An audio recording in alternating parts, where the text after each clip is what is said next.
Assalamualaikum warahmatullahi wabarakatuh. Bismillahirrahmanirrahim. Alhamdulillahirabbil alamin. Tuan-tuan yang dirahmati Allah sekalian, alhamdulillah kita syukur kepada Allah Subhanahu wa taala dapat menyambung siri perbincangan kita untuk yang siri ke-6 tentang kajian sirah dan kepimpinan. Jadi bagaimana yang kita sebut sebelum ni cukup penting untuk kita mengkaji khususnya sirah Rasulullah SAW. Kerana mengkaji sirah Rasulullah akan menampakkan kita gambaran Islam yang syumul. Islam sebagai nizam hayah, sebagai sistem hidup, sistem politiknya, sistem ekonominya, bahkan yang paling besar kita nak tengok bagaimana sistem pentarbiahan dan juga sistem dakwah Rasulullah SAW. Yang sepatutnya menjadi contoh kepada kita, menjadi ikutan kepada kita dalam bukan sekadar kita mendidik anak-anak, bahkan juga kita mendidik dan membangunkan generasi kita. Jadi untuk siri yang ke-6 ni kita nak melihat kepada bagaimana satu tempoh dalam siapa Rasulullah SAW sebagai Nabi dalam 40 tahun yang pertama kita sebut sebelum ni, bahawa Rasulullah disusukan oleh Halimatus Sa'diyah di kampung Bani Sa'ad. Jadi menjadi tradisi orang Arab pada masa tu bila mereka dapat anak, mereka akan cari wanita-wanita untuk menyusui. Biasanya daripada pedalaman. Maknanya jauh daripada Mekah lah. Kenapa Mekah ni kalau kita bandingkan sekarang macam Kuala Lumpur lah. Dengan bandar yang sibuk, pencemaran udaranya, bahkan juga pencemaran bahasa dan juga budaya. Begitulah juga Mekah pada masa tu dengan ukuran dan nisbah pada masa tu. Jadi sekarang kita suasana hari mungkin kadarnya lebih tinggi, tapi secara perbandingannya kita rasa kita dapat rasakan perbezaan antara suasana di kampung dan juga di suasana di bandar. Jadi menjadi tradisi orang Arab pada masa itu, anaknya disusui oleh wanita-wanita daripada desa. Antara tujuannya, kata Syekh Saiful Rahman Barfuri dalam bukunya Rahim Maktum, untuk menghindari penyakit-penyakit masyarakat setempat.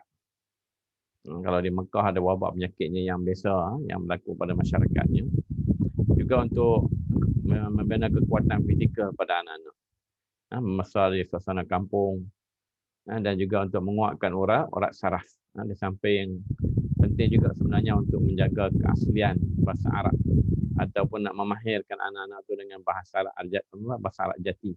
Kerana Mekah ni merupakan pusat bandar, pusat import ekspor, dan bahkan menjadi tempat peribadatan ataupun ibadah haji yang merupakan syariat Nabi Ibrahim AS. Cuma pada masa itu berbagai bentuk penyelewengan daripada syariat yang dibawa oleh Nabi Ibrahim AS. Bahkan Kaabah pada masa itu dikelilingi oleh lebih 360 biji berhala-berhala. Yang paling besar adalah berhala Lata dan Uzza. Ini adalah satu yang wujud ketika zaman Amr bin Luhai Al-Khuzai. Jadi ketika Nabi Ibrahim hijrah ke Mekah pada masa itu, meninggalkan anaknya Ismail bersama dengan Hajar. Ismail membesar bersama dengan Pak Jurhum. Kemudian datang pula Pak Khusa'ah menjajah Mekah. Sebahagian pada Pak Jurhum kedua meninggalkan Mekah, ada yang stay di Mekah. Tapi pimpinan itu jatuh ke tangan Pak Khusa'ah. Dan ketika di era Amr bin Luhai Al-Khuzai, dialah yang mula bawa balik, bermula dengan Batu Hubal yang ambil daripada Syam, bawa balik ke Mekah, dan akhirnya berkembang. Berhala-berhala menjadi makin banyak hingga adanya patung-patung Lata, Uzza dan sebagainya, dan ada banyaklah yang menjadikan bukan sekadar patung-patung berhala, bahkan persyariatan dari segi pelaksanaan haji dan sebagainya, ada banyak perubahan yang dibuat yang bahkan mensyirikkan Allah Subhanahu Wa Taala, bercampur dengan perkara-perkara yang cukup rosak. Jadi Mekah ni merupakan tempat haji, tempat perdagangan. Kita boleh bayangkan dari segi bahasa budayanya dah bercampur bau. Jadi Rasulullah dibesarkan di Bani Sa'ad, di Bani Sa'ad. Kampung Bani Sa'ad dibawa balik oleh Halimatus Sa'diyah, ibu susuannya. Sebenarnya ada banyak kisah-kisah menarik tentang bagaimana proses detik-detik untuk Halimatus Sa'diyah akhirnya mengambil Rasulullah untuk dibawa balik ke kampungnya. Cuma mungkin itu dalam siri yang lebih khusus nanti tentang sirah Rasulullah. Sekarang kita lebih kepada mengkaji tentang sirah dan kepimpinan untuk kita melihat pola dan kronologinya. Supaya dengan kajian ringkas ini, walaupun dalam 10 minit, 15 minit, yang berterusan ini kita nampak satu gambaran ni secara konseptual, secara menyeluruh tentang kehidupan Rasulullah. Dan bagaimana Rasulullah membina umat. Itu tujuan kita sebenarnya. InsyaAllah mungkin dalam siri yang lebih khusus nanti kita akan bincang sirah Rasulullah secara mendalam berdasarkan kitab-kitab sirah yang tertentu. Jadi dalam tempoh Rasulullah bersama dengan Halimatul Sa'diyah, kita sebut tadi beberapa perkara lah yang menjadi persiapan kepada Rasulullah itu sendiri. Dari segi kesihatan tubuh badannya, kalau kita nak bayangkan kalau Bani Sa'ad ni macam, kalau kita ni macam kamera Highland, Kundasang, begitulah Taif.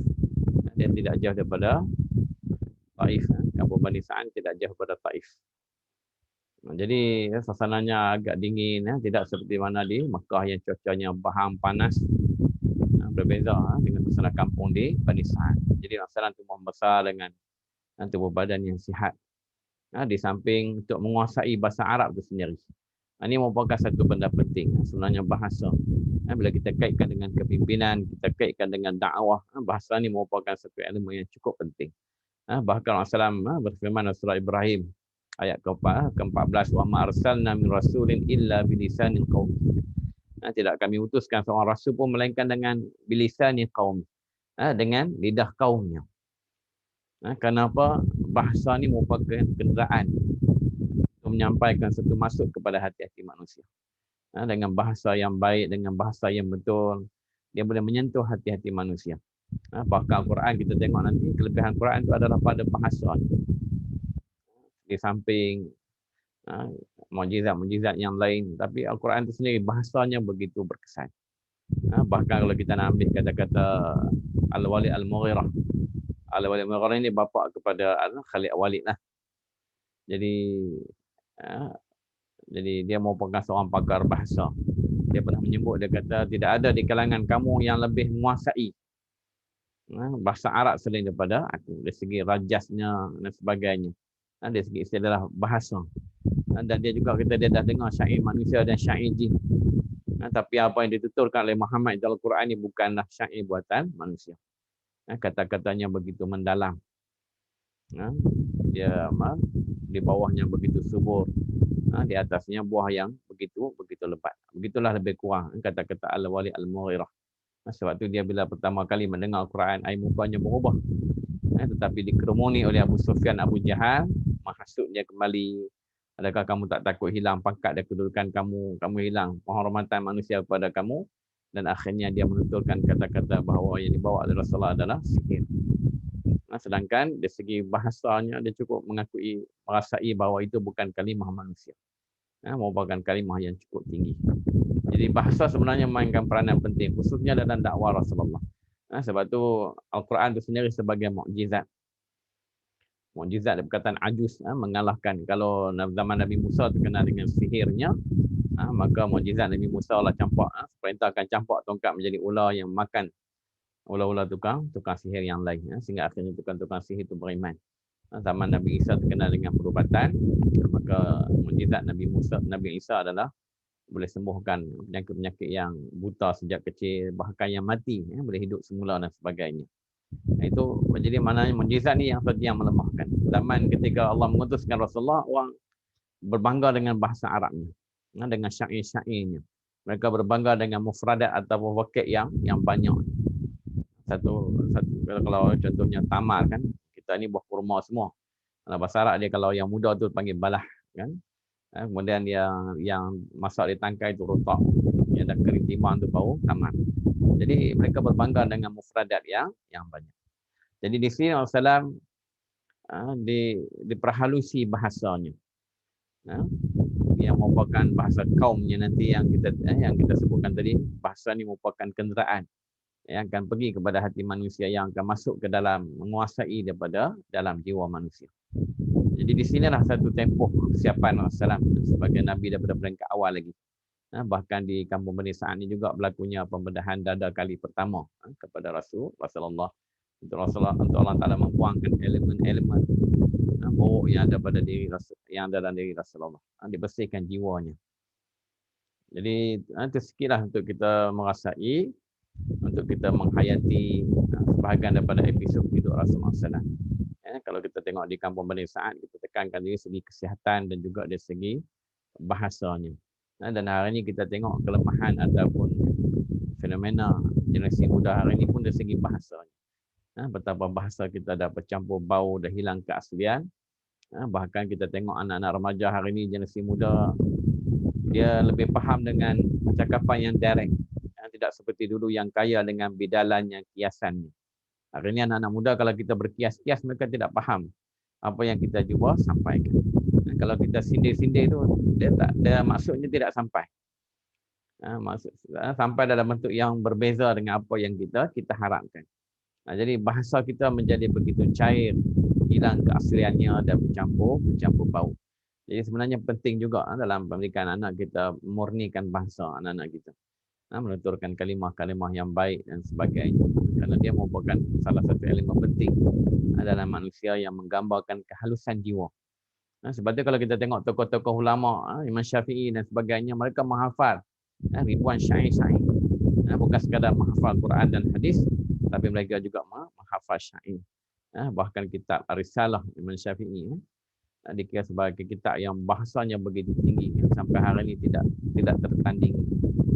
Jadi seharusnya aspek bahasa ini diberi perhatian. Dan juga sebagai pemimpin sebenarnya salah satu elemen penting adalah dari segi komunikasi.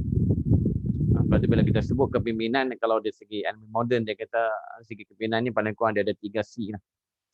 Pertama, bila jadi leader dia mesti boleh create vision. Dia ada wawasan, dia boleh membina visi dan misi. Yang kedua, dia boleh communicate the vision. Visi dan harapan itu boleh terjemahkan dalam bentuk yang boleh memotivasikan orang lain, membangunkan inspirasi, mempengaruhi jiwa, membangkitkan rohani, menggerakkan manusia. Sebab itu salah satu tafsiran kepimpinan ini adalah seorang yang boleh menggerakkan semua belah manusia mencapai satu benda yang mereka tak sangka mereka boleh capai.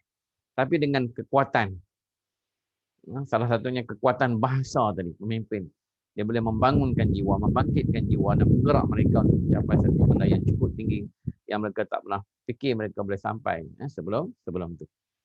Jadi ini penting dari segi penguasaan bahasa. Yang ketiganya adalah to comply. Pemimpin dia boleh laksanakan, dia bukan sekadar bercakap, tapi dia boleh menstrategikannya. Boleh menyusun kaedah-kaedah untuk mencapai wawasan yang dirangkakan tadi. Allah Alam yang baik sekadar saja ambil Allah Ta'ala, kerana saya minta maaf kepada semua. Saya minta ampun kepada Allah Ta'ala. Aku liqawli hadza astaghfirullah li wa lakum wallahu ghafurur rahim. Wabillahi taufiq wal hidayah. Assalamualaikum warahmatullahi wabarakatuh.